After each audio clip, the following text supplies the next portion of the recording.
Well. I understand this isn't just the normal videos you guys see. I understand this isn't the content you probably expect, but this is finally a series I want to start. More of like a talking, maybe a podcast in the future type of ordeal.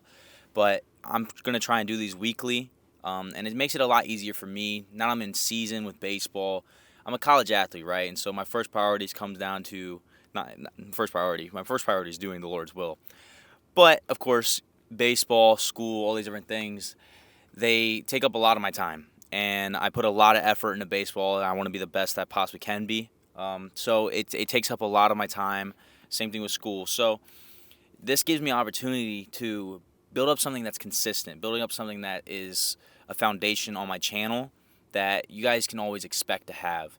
While I'm getting busy in season, there's going to be a lot of times where I don't even want to record certain types of videos, like my videos that have B-roll, my videos that have a lot more effort in it. But this just lets me talk to you guys. Let me express to you guys certain things that I think the Lord wants me to talk about, honestly, and my own experiences. I think something that really helps me connect to y'all is I'm 22 years old, right? I view myself as a kid still, in the aspect of I don't know how young I am in this whole grand scheme of life, right? If I live to average age, which is like around 80 years old, I got a lot of years left. And so I got to understand that there are a lot of people who are my age, older or not. We are trying to figure out life on our own, because we're all doing it for the first time. Even my own family, my own parents always think they're doing life for the first time for themselves, and so I can't be this person and expect they're perfect. And the same thing goes for myself, and the same thing goes for y'all. And it's kind of like we're going through it together. I've got plenty of things that go on through my weeks that gives me a lot to talk about. And thankfully, I live on that foundation that my father taught me to not prepare a message for y'all, but to prepare yourself in the sense that I shouldn't try and read the Bible to find something that I can talk about, but I should be trying to better myself or get to know the Lord and prepare myself in His Word that I'm prepared to talk to y'all in any instance. And so that's something I'm very firm believing in and have faith in doing, that I can just come here, talk to y'all, and trust Him and trust in the Lord in this process. So it's going to be something that I enjoy. This is number one. I don't know how far we get with it, honestly, but I have a lot of faith in the Lord. He does a lot of amazing things. I know this might not be the best setting. I didn't want to be in my apartment. My roommates are doing things, blasting music. It's just what we got to do. It's cold outside. It's like 30 degrees. It's a rough one. So I'm in the car, back seat. This may be a common theme, who knows, for a while, but I have no clue. I only have a few things written down. I don't know if I'm going to stick to them. I'm hoping to keep these videos around, 30 minutes maybe, 45, an hour, depending on how good the content is. But I think 30 to 45 would be good. But I have no clue if I'm going to try and just stick to that 20 to 40 range, probably. I feel like that's a good range for this, to not overdo it. Especially, I'm trying to do this every week, and it's just one person here. But I want to talk about, like, certain things involving my relationship with Jesus. And first off, I want to talk about, like, when it comes to balancing everything. It's amazing how many people find it. How do I find this balance in college, right? Especially for us student athletes, right? So we don't just have school and our normal life. No, I have my family, my normal life, right? I have my YouTube stuff. I have school. I have baseball, which takes up so much time in my day. And then that are Christians, especially, they're like, where do you find this balance? Where do I find this balance to find time with the Lord? How do I balance these things? Balance this, balance that. And I think we have our perspective really wrong. I know many people around me, we've discussed this, but it's this idea that why are you trying to find time for the Lord? Because you shouldn't be doing that. You should have time for the Lord. I'm this person that I make it very steadfast in my word, or I make it a point in my day-to-day to read my word. I make it a point to spend time in prayer. I make it a point to worship Him. And so, even if I say I'm going to bed at like 10 p.m. I'm like, I got to get to bed by 10 so I can wake up at this time. Even if I'm past 10 o'clock and I'm still up and I'm like, I haven't read my word yet. I don't think, I haven't read my word. Let me just go to bed though. It's fine. I think Jesus has sacrificed so much for me.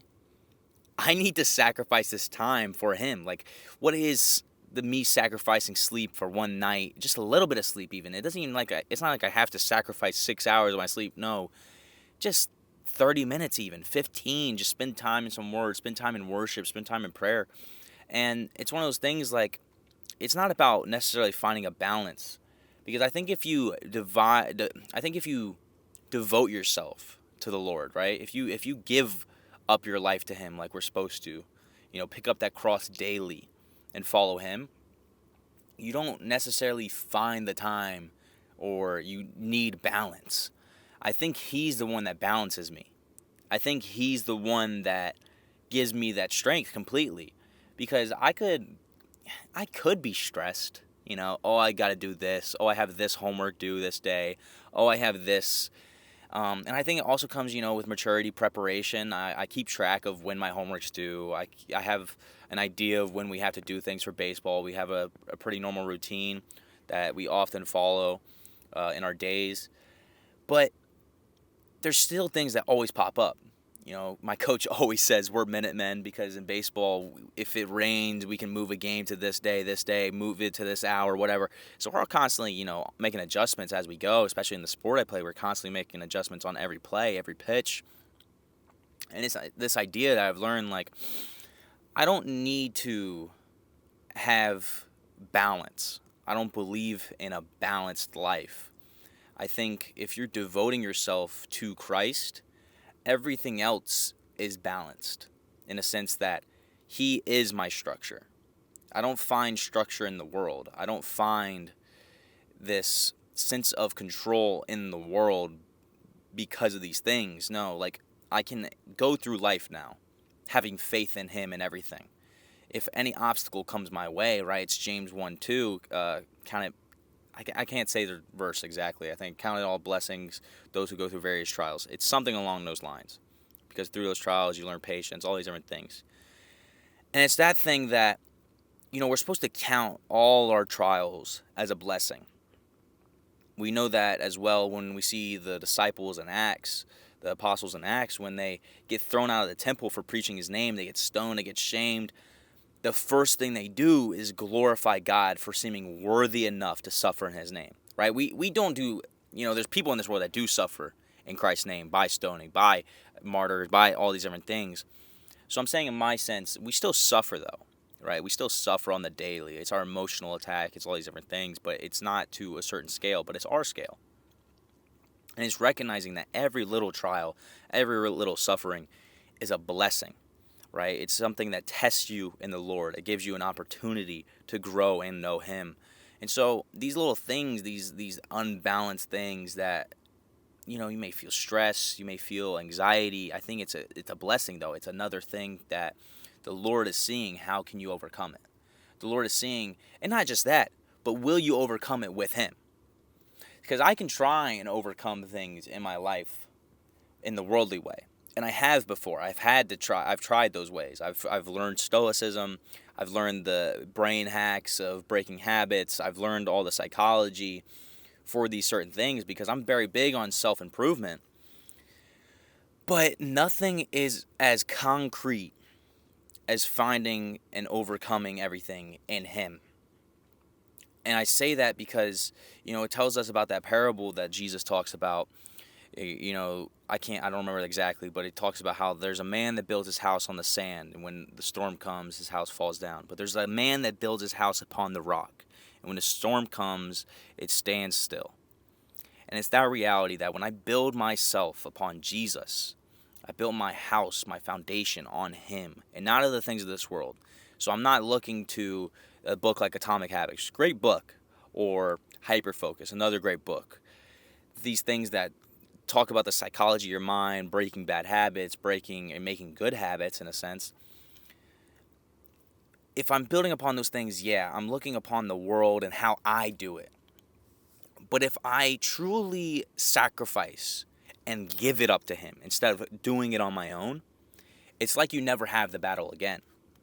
In a sense that you already know it's won. You already know it's over with.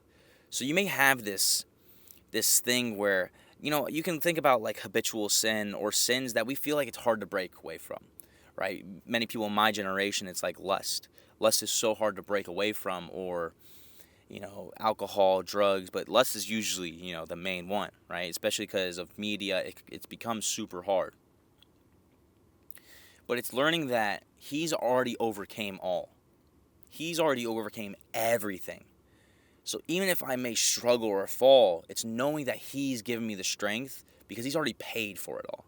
He's already given me this fortitude, this house that's on stone to move into, right? He's already given me this place to be, and I don't have to fear it. I think we look at these problems as big giants, but then you look at it from God's eye, it's a puny little problem.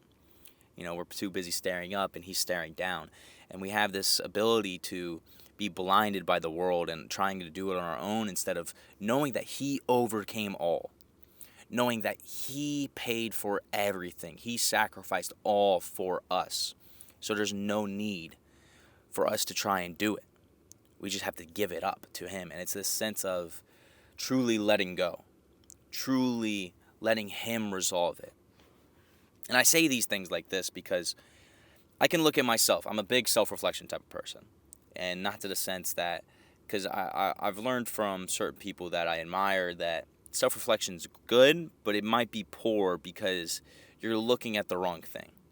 And I say that because my father, for instance, he's a pastor for y'all that do not know. That's why I get a lot of information from him because he's helped me a lot. Great father.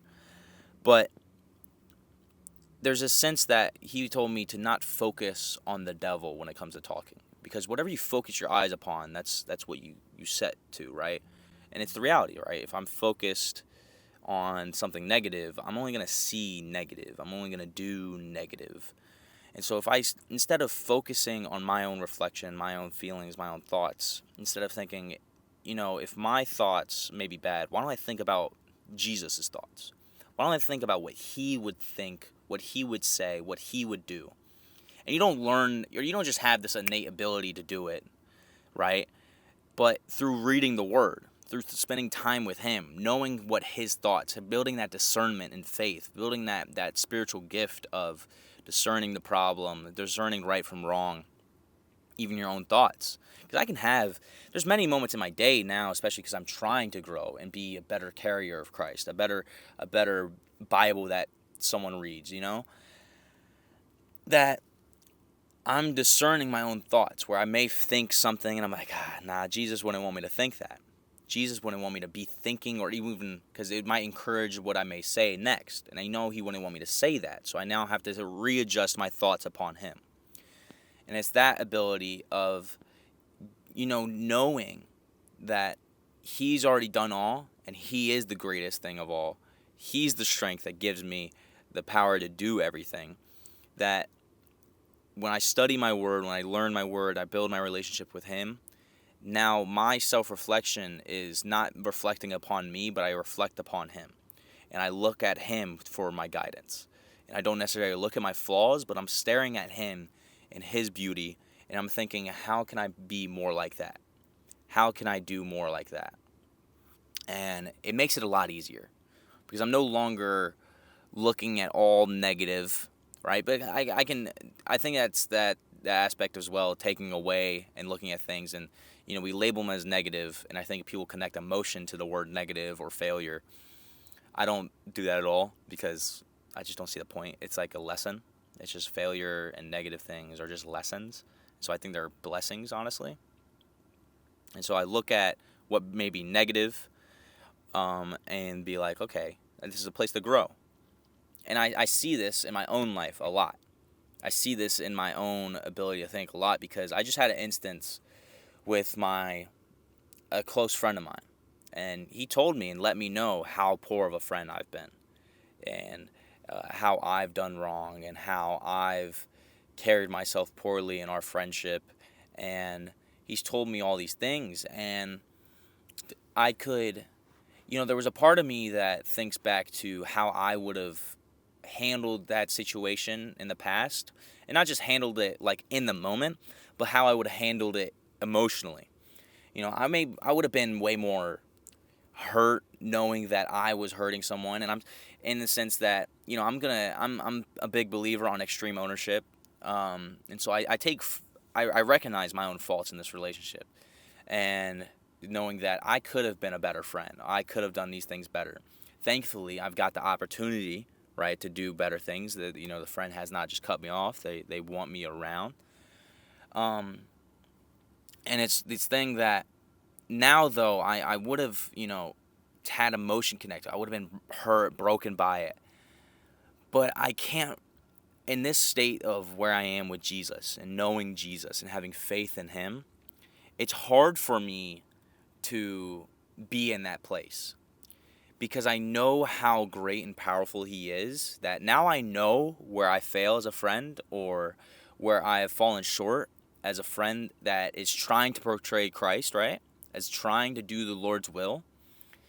Knowing that I've been failing in this area, it's kind of like a blessing in my sense now that it's been opened up to me. It's been told to me where I have fallen short for this person.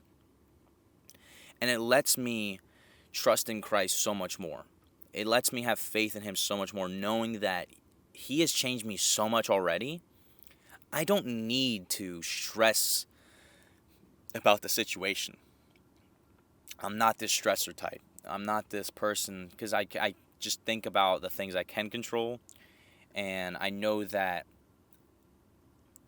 I just have a lot of faith in the Lord, and I know His plan is perfect. So I know that the path that I'm on is His perfect plan. And I know that even in my faults, the Lord succeeds. Even in my failures, His plan is fulfilled. And so I have no stress. And so I take what I've been told by my friend, I take where I've failed, and I look at it and I'm like, okay, cool. Now because I took a moment, I took my time to process that stuff by myself in my car at night with my Bible, with some Christian music playing, and I just was flipping through the Word because I know plenty of places in the Bible where it talks about friendship. I started, I think about love thy neighbor as thyself. You fulfill the whole law, which is what Paul wrote. And I think that is amazing. And it's the reality that if I love thy neighbor, if I love my friend, girlfriend, sister, brother, if I love all these people around me, everyone, as myself, as the Lord loves me, right? As the Lord loves me, his gift, 1 Corinthians 13, the greatest gift. If I love like He loves in that chapter to everyone around me, I fulfill every law. And so it's that reality knowing that now I see how I'm supposed to be and where I've fallen short. And I knew I would get better, but it's good to know that I have this catalyst in a sense, right? You have a chemical reaction, a catalyst speeds up the chemical reaction. That's what I always say. Is I have these catalysts in life where there's big ones and there's small ones. This is, I'd say, it's a decent sized one. It's probably a small one though in the retrospect of things. It's not like a catastrophic catalyst like something that's happened in the past for me, but it's this catalyst that now speeds up the progress for me, speeds up this connection with the Lord for me, because now I've taken this moment and instead of dwelling in it, feeling pain, feeling emotionless, feeling powerless, feeling like, oh, I'm this bad person, I'll write down the notes where I feel bad. But that's why Jesus is so good, because I know how much He can change me and how fast He can do it. Because it's one of those things like I don't want to fail God, and I know I always do, but it's that I'm doing His will, and so now I gotta love like He loves. I gotta be this friend that is able to do so much more than just be a regular friend. I gotta go to the extreme that what Christ would do. I gotta be a servant. I gotta be loving and all these different things. And it's a blessing to know that it's not me who's gonna do it. It's not me he's gonna change myself. Honestly, it's that reality of that when I give it up to Him, when I give up my problems to Him, I have no worries because I know He helps change me and helps process these things. I've been a person that prays for adversity because I knew that in adversity I'd grow. And I'd always say, Lord, give me adversity so I can grow and be a warrior in your name and spread your love in so many ways, but also help so many others that do not have the strength. Right? So I wanted the adversity. I want the hard days, the bad times, the pain, because I knew that even though it sucks in a sense, it's the only real way to grow. Right? I have to feel these things. I have to go through things to get closer to the Lord. You don't just get there by not making sacrifice. You don't just get there through easy times. No. It's not true. The pathway to heaven is a narrow gate. It's a narrow path. It's this thing that is hard. It really is, but he makes it easy, right? Come to me, those who are heavy laden, for my yoke is easy. I can't remember the verse exactly, but you get the premise. That he makes it easy. I don't, right? If I try to do it, if I try to solve every problem, if I try to be the fixer of all things, the Lord of this world, it's gonna crumble. And we've only seen it time and time again with every man on this planet. But when I have that faith in him to give it up and trust in it and see what he can do, it's so much easier. I'm no longer doing it on my own. I'm having this true faith that he is the creator of all. He is the one that's created everything. He saved us all by dying on the cross and rising again, killing off death itself. No longer making my wages of sin equal death because he paid for it. He has paid for my sin that I have committed and possibly will commit. And it's that eternal love that is nothing else that I'm supposed to portray as well, but I can't do it. It's having that faith that he can do it through me, and it makes it really easy.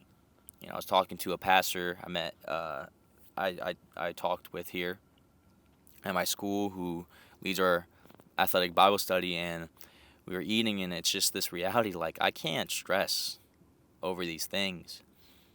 I can't stress over these problems because, when I realize that the Lord's plan is absolutely perfect, even in the things that may fail or may feel bad or whatever, I know his is perfect, so why even worry?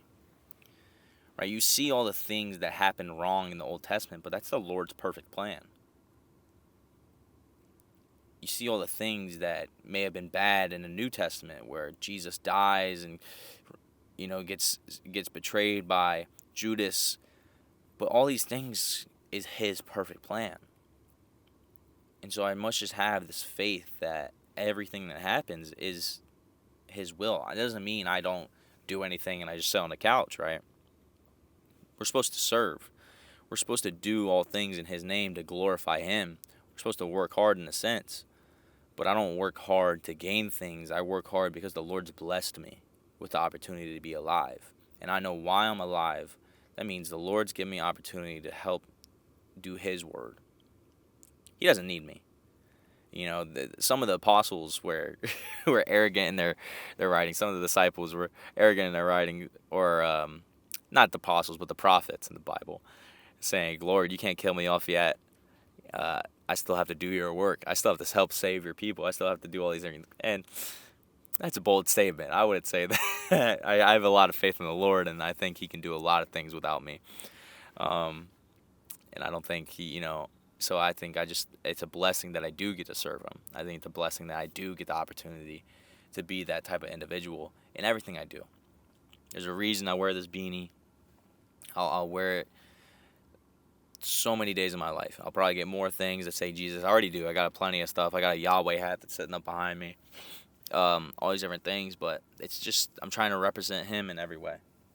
I'm trying to do everything I can to be his servant, and it's a lot easier when you just give it up, right? It's a lot easier. Like, I can bring it back to the balancing of things. It's a lot easier when I recognize that my first priority is doing his will. And so if my first priority is doing his will, then I don't need to worry necessarily about school. I don't need to worry necessarily about baseball. I don't need to worry necessarily about anything else, because I think I'm trying to sacrifice my life for him. If I die, I die. Like, if that's where the Lord's plan goes, that's where the Lord's plan goes. I have so much faith in him that it's a blessing, if I die and get the opportunity to go to heaven. That's a blessing. But if I wake up the next day and I get to preach his word more, it's another blessing. I just see good. I see good in every outcome, because I know how amazing the Lord is. I know how fruitful his love and his spirit is. And it's knowing that when you continually give it up to him, every little thing, it's not one of those things you give up once and it's over.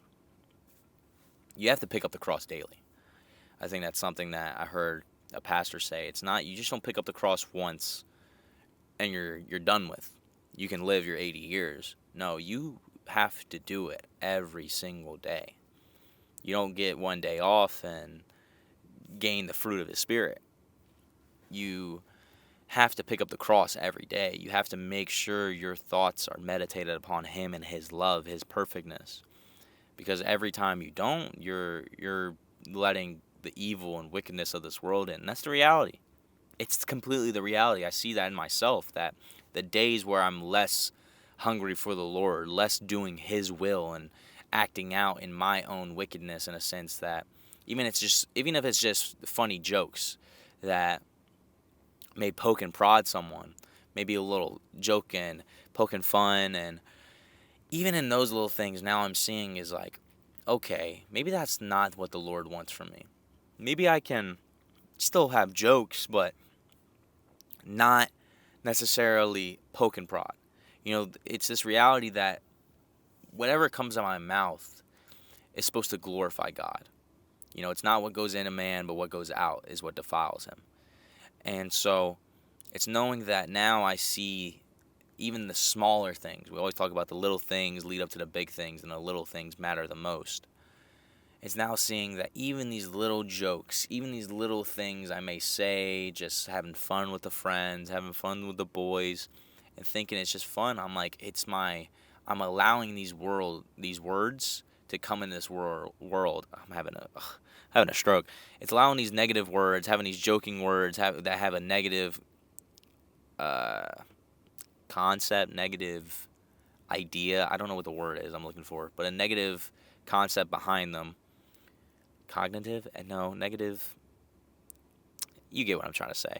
A negative premise behind them, which is a completely different word again, that I'm allowing to enter in the world through my own doing.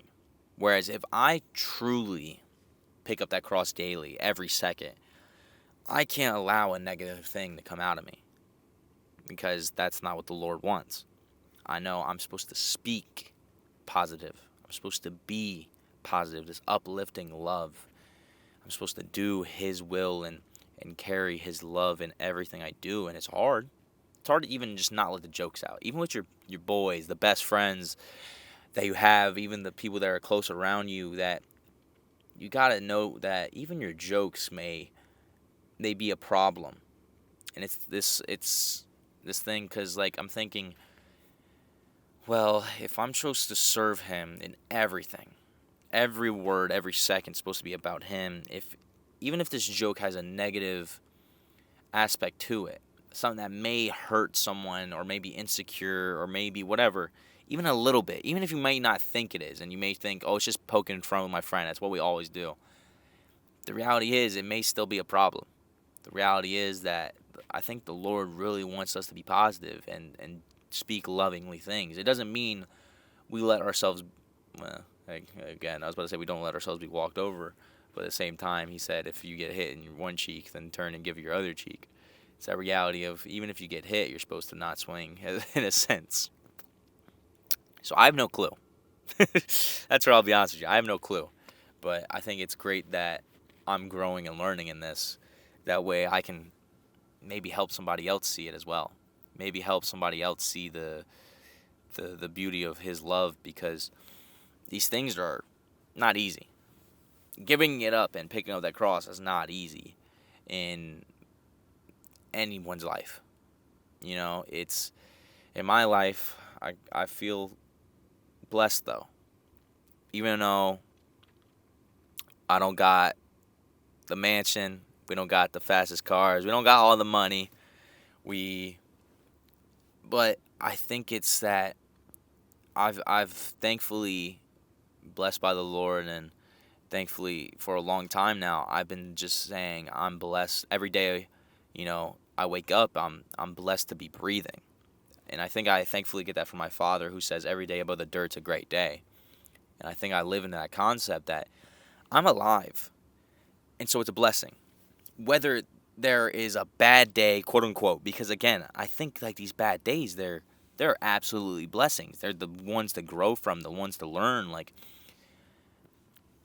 I think if you want to be anything great in an aspect of this world, great in an aspect of life, that and get further in things, further in everything in this world, even further with Christ, you have to look at all these trials as blessings, as all the things that attack you as blessings, because it tells us, it tells us the Lord's testing us. You look at Job, and the Lord tested his faith by making a bet with the devil, by taking everything away, and then showing Job like how mighty the Lord is. And then he got back everything. I don't want to say tenfold. I think he got it back 2 times though, two times what he lost, in a sense. And it's that reality that through all trials and tribulations creates patience. And that patience builds up that constant faith with the Lord, that constant faith in what he does, his beauty. And it makes everything really easy. He makes everything really easy. I think I can't stress that enough, because we can stress about school, we can stress about others around us. But dude, like we don't realize, like, it doesn't mean we don't do anything, right? It doesn't mean we don't take action. I'm big on taking action, trust me. I'm big on saying screw feelings, let's take action, because I think action is more important than feelings. But, and that's again something I'm trying to learn, is be more empathetic with people. Another lesson for myself. But it's this knowing that he is perfect and he has a perfect plan. So yes, I will take action, but he's already paid the price. He's already done these things, that I just have faith in anything that happens. Like, I don't have fear in it. Whether it's I may lose a close friend, whether it's I lose opportunity in baseball, whether it's I lose opportunity in school, whether it's lose opportunity in being an entrepreneur, whatever it may mean, because it's the Lord's will first. I can't desire the things of this world and desire Jesus. It tells us you can't serve two masters, and he was talking about money, right? I can't put money on this pedestal where I should be putting God. I can't be the reason I train super hard for baseball can't be to have a big contract so I can buy all the coolest things and live in a big house. No, I have to be like, oh, the Lord's blessed me with this opportunity in my life to perform at a level and to train really hard with great people to do his will, in a sense that even though I may be an athlete, I may be a baseball player, and I may be what people mainly see, I hope it's not what they mainly see anymore in me.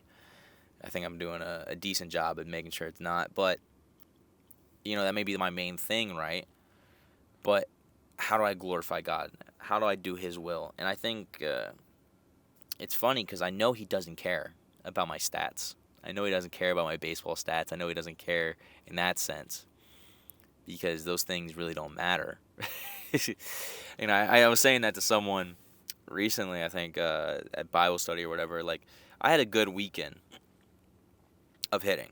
I really did, and I felt very confident. We played good over the weekend, hit really well, in my opinion, for myself. I didn't get lucky, in a sense. Like, I had a lot of barrels that went to people, and so I had a lot of outs. But I was piecing the ball well.